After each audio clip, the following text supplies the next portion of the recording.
like a tunnel for me. I can sit for hours reading old diaries, and when I come back to the present, it's like having to crawl back along a dark tunnel, back into the light. My brain has to sort of squint in the light to adjust to the bright colours of the present.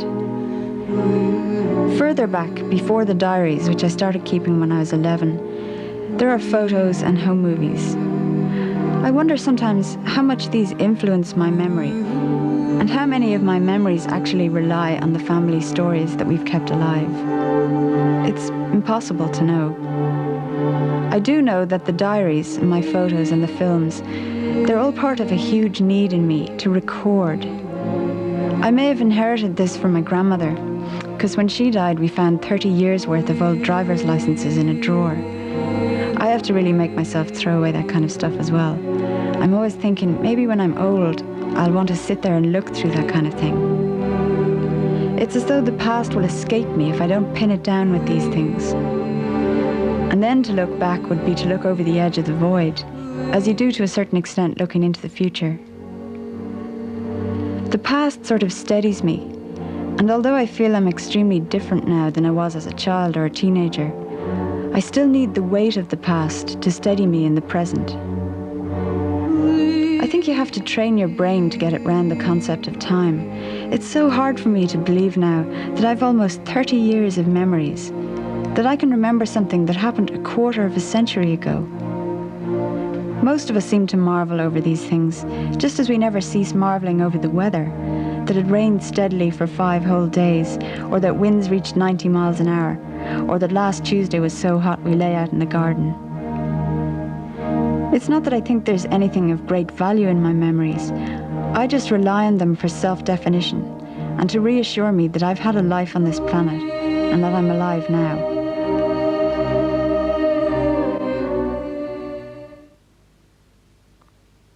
Well, my dad's from Dublin, but my mum's English.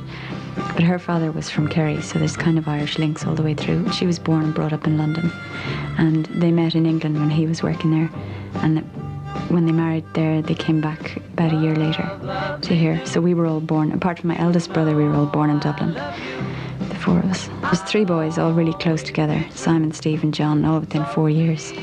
And then there's a gap of 4 years, and then I'm the only girl. Love me do, oh, love me do. Love me do. It's very strange, like there's a film of me, and I know it was the first moment my brothers saw me. It seems incredible to me to have that on film. Just seeing them look at me for the first time. It's a great record. It makes me feel like the past is recorded and it's going to be there forever.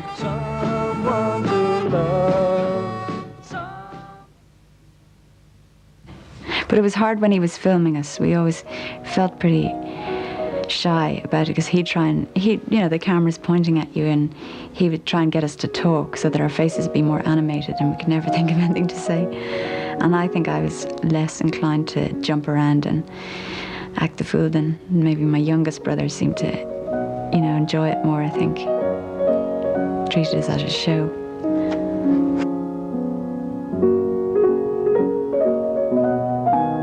I remember it used to be a real treat. And then every now and then he would have showings, he'd just say one evening, let's watch home movies tonight, especially in the winter, the long winter nights. And he'd go up to the attic and he had a big box of them and he'd pick out the ones to watch, or sometimes we'd ask him for favourites and he'd bring them down. And I can remember all the setting up of the projector was always a big deal, and it took him forever to wind the film on and it just made it more exciting.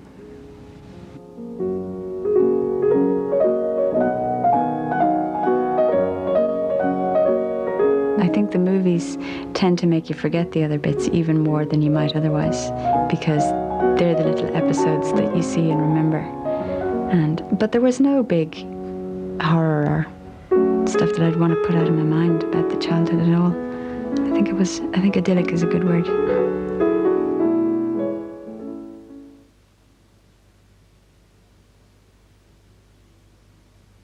I think the inspiration was definitely my youngest brother.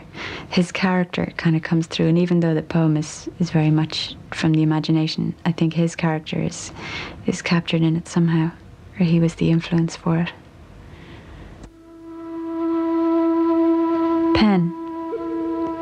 I woke this morning and Pen was there.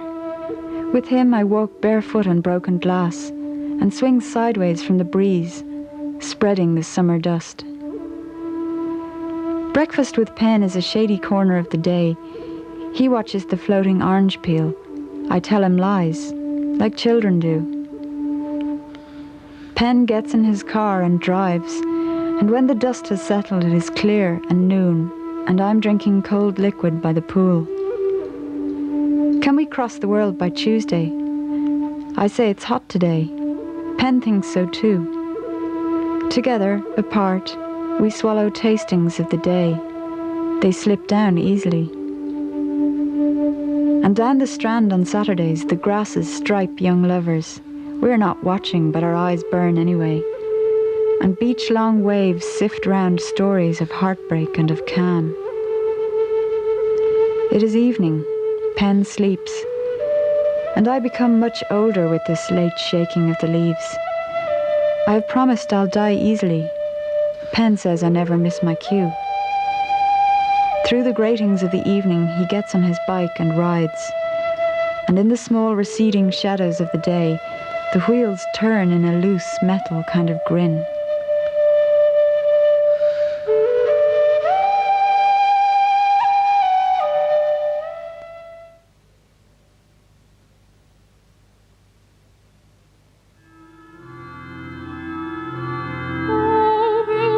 My first communion, the prayer book with the shiny pages, and my little handbag with the drawstring.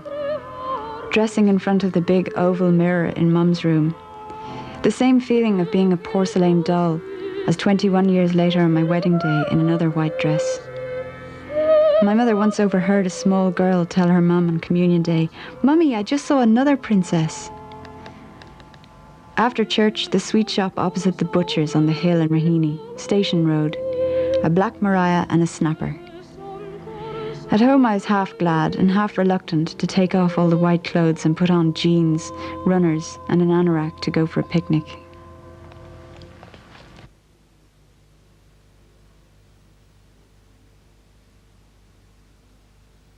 The temptation is to put it in a box, to sum it up. I had a miserable childhood, or I had a great childhood. Well, I had a wonderful childhood. 3 older brothers to provide constant action, and parents who felt that if we were just happy, they didn't care what we ended up doing.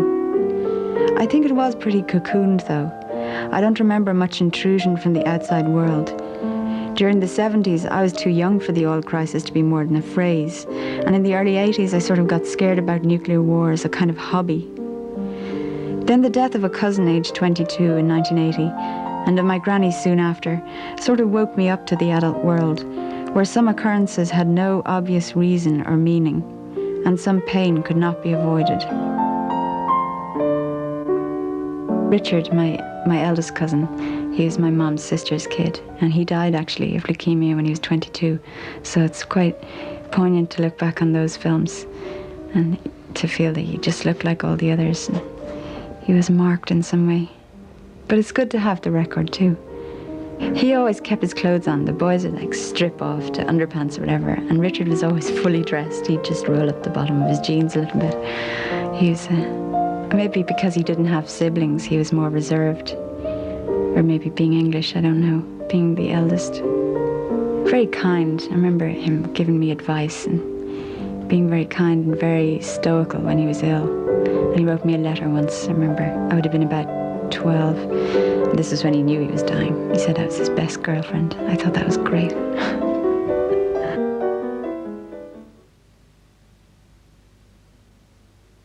Song. Yesterday I heard your song of being no longer dead. You sang to earth 3 times, and hearing no answer, you sang to me instead, opening a silent drawer full of good things.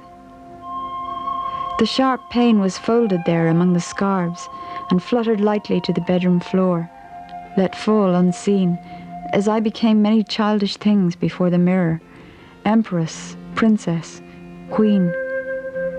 The perfect image came of wanting it. Of course you would allow me vanity and a little pride. I was 13 3/4 when you died. You in a crisis, always through a wide expanse between you and the nightmare visions crossing the horizon. A camel train in a constant desert. There the narrow tunnels, there the great heights.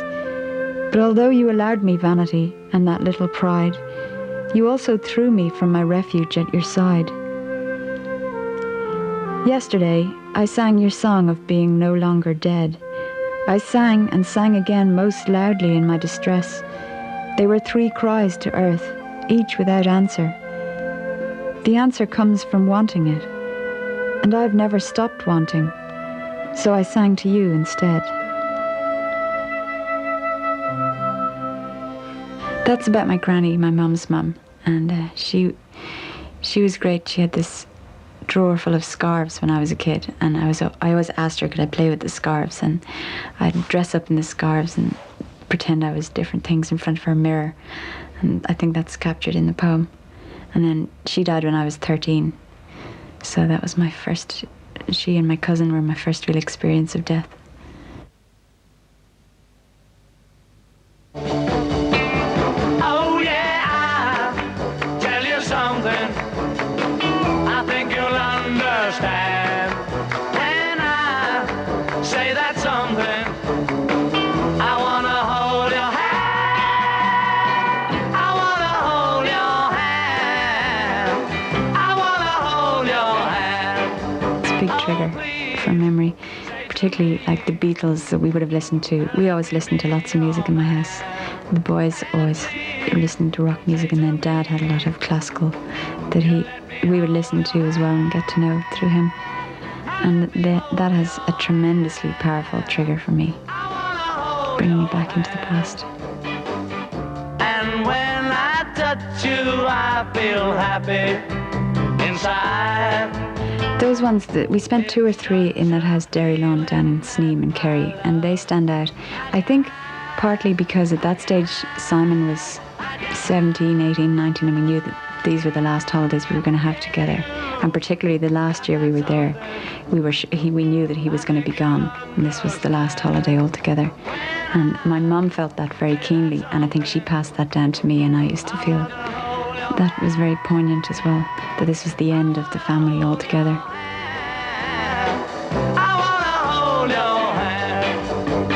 Yeah, maybe. I think I took things very seriously. I took school very seriously, and people used to tell me to laugh more.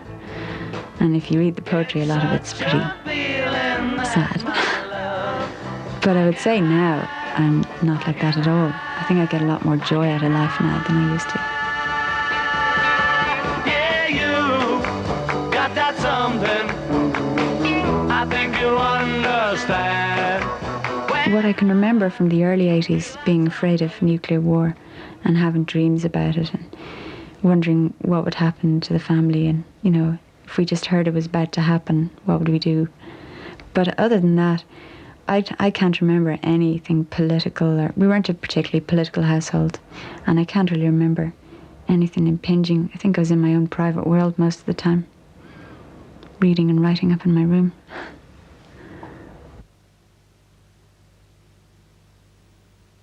It was when I was 17, and I think again it was the last holiday I was going to have with them. That was understood. And we'd been to Greece a few years before, it was a gift from one of my dad's clients, the trip, and it was really exotic to us because we never went anywhere. We occasionally went across to England, but we'd never been on the continent before. So for the Romanian trip, we decided we'd pick somewhere exotic again. But I don't think we realised that Romania was so poor and downtrodden, and that they were just starting their tourism industry. So in fact, when we got there, it was quite uncomfortable to be a tourist there, because the people seemed to sort of resent the Westerners coming in with their money, as they should have. And the situation with Ceausescu was still going on, but we knew nothing about that. So we hired a car while we were there and drove out into the countryside, and there was terrible poverty. And everywhere we went, people looked really depressed. And they wouldn't like wave at the car or anything. They just stared at us as we went by. So it was quite a strange holiday.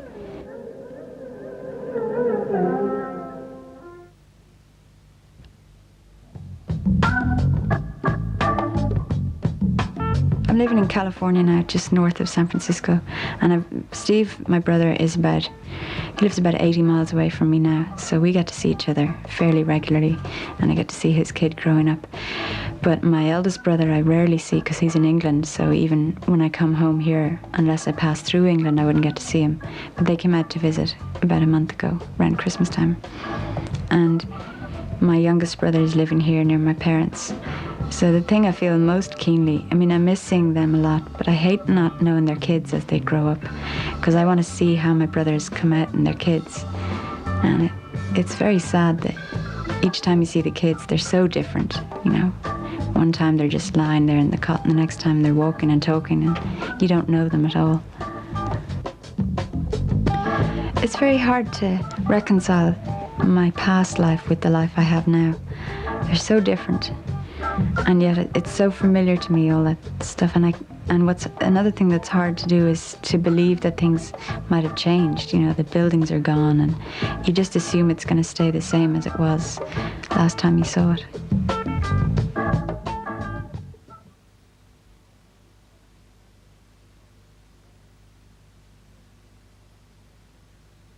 In spite of the sadness, because he's so recently dead, it just makes me feel delighted because I can remember what he was like. And your memory is so poor, really, at retaining things for a long time, that to see him on the screen and remember how he was, and then I can always hear his voice and the kind of things that he would say, and it's just a pleasure to see him there. He's very philosophical, and he had a very strange sense of humour that I clicked in with right away. We used to have obscure jokes between us all the time. And he was much younger than my dad, so when we were kids and he wasn't yet married, he'd always come around for Sunday lunch, and he'd always take us out for swings in the garden, and he had this bubble party. He used to bring the boys for trips in, and he was always great fun. Like, you always knew you were going to get a laugh when he was around. And then when he married and he had his own kids, he was a great father. He was one of those people who gets completely natural joy out of their kids. They tickled him pink just watching the things they did. He'd just sit and watch them, get great pleasure out of it. I think the day that I told him I was going to get married, I'd brought my husband to be home with me and brought them out to meet Joy and Alf, and we were sitting around their kitchen table, and something that I said made him realize that this was a really important relationship. And he said, "You telling me that you're going to get married?" And we said yes, and both of them, tears came to their eyes, and it made me realize that I meant a lot to them. And that was great, because I always knew that we were very close, but that was a real gesture. And I realized it meant something very deep to them. I mean, it's hard to see him now and know what he went through at the end, but I think that will balance out, and I'd far rather have them than not have them and have to rely on my memory.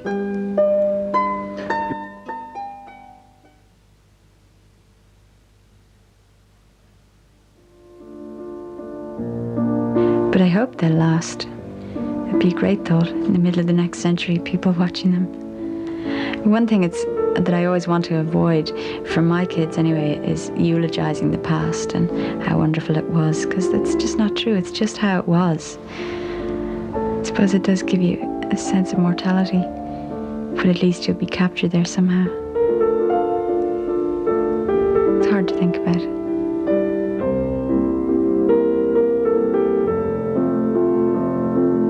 I can remember when I was a kid once walking down the seafront and looking down at a little yellow flower and saying to myself, I'm always going to remember this flower. I'm going to make sure I remember it and see if I can still remember it all my life. And I still do remember that moment, so maybe you can will it to happen, but I think the brain's natural process of selection is mysterious to me. I don't know why I remember some things over others, and I'll hear stories from my family about something that happened, and I can't believe they happened if I don't remember them, you know? How could this thing be completely gone from my memory?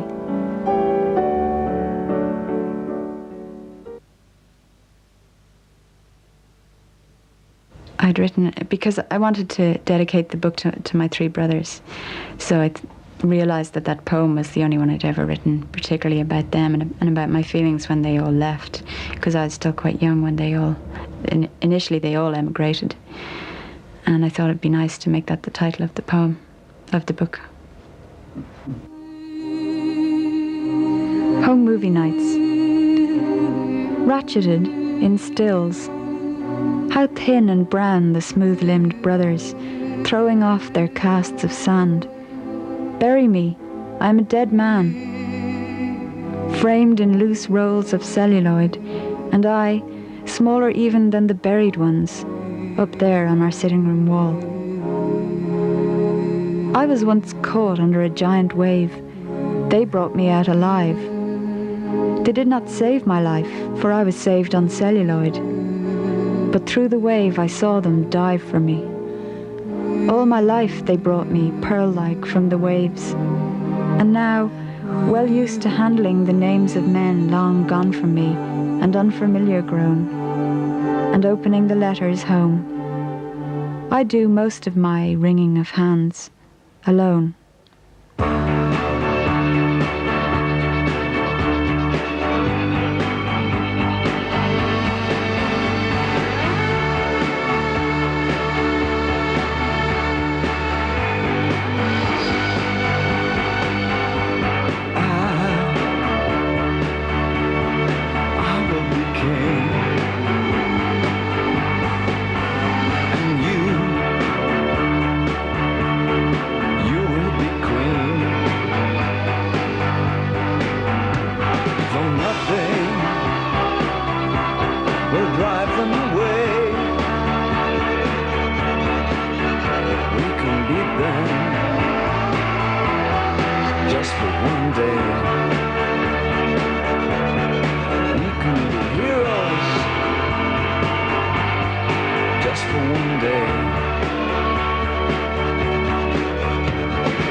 Next week, Home Movie Nights reveals the reality behind Eamon de Valera's portrait of post-war Ireland.